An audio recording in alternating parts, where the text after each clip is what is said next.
বিষয়ে press briefing করছেন। নানা নাটকীয়তার পরে জামাত সহ 11 দলীয় জোট থেকে বেরিয়ে আসার ঘোষণা দিয়েছে ইসলামী আন্দোলন। জোট ভাঙ্গার কারণও স্পষ্ট করেছে চরমনাই পীরের নেতৃত্বাধীন দলটি। বাংলাদেশ জামাত ইসলামী একটি বড় শক্তি ছিল, অস্বীকার করার সুযোগ নেই, কিন্তু আমরা আদর্শিকভাবে নৈতিকভাবে আমরা কারো চেয়ে দুর্বল নই। শুক্রবার রাজধানীর পুরানা পল্টনে ইসলামী আন্দোলনের কেন্দ্রীয় কার্যালয়ে এক সংবাদ সম্মেলনে দলটির সিনিয়র যুগ্ম মহাসচিব ও মুখপাত্র গাজী আতাউর রহমান বলেন, ওয়ান বক্স পলিসি ভিন্ন খাতে চলে গেছে। 11 দলীয় জোটের লক্ষ্য অর্জিত হয়নি। ইনসাফের প্রশ্নে বৈরিতার শিকার হয়েছে তার দল।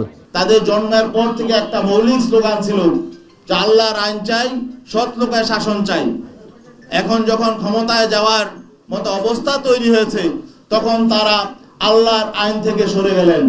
তারা প্রচলিত আইনে রাষ্ট্র পরিচালনা করবেন, তখন আমরা তাদের সহযোগী হওয়ার জন্য আমরা প্রস্তুত নই। এ সময় 268টি আসনে ইসলামী আন্দোলন বাংলাদেশ এককভাবে নির্বাচন করবে বলেও জানান তিনি।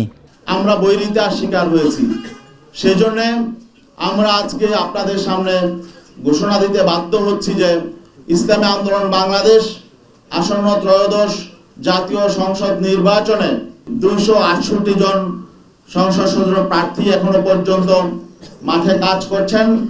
আমরা তাদেরকে নির্দেশনা দিয়েছি, তারা নির্বাচনের প্রতিদ্বন্দ্বিতা করবেন।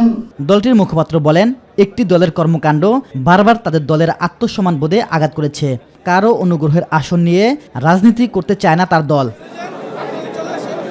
ইলিয়াস মাতবর, মাই টিভি, ঢাকা।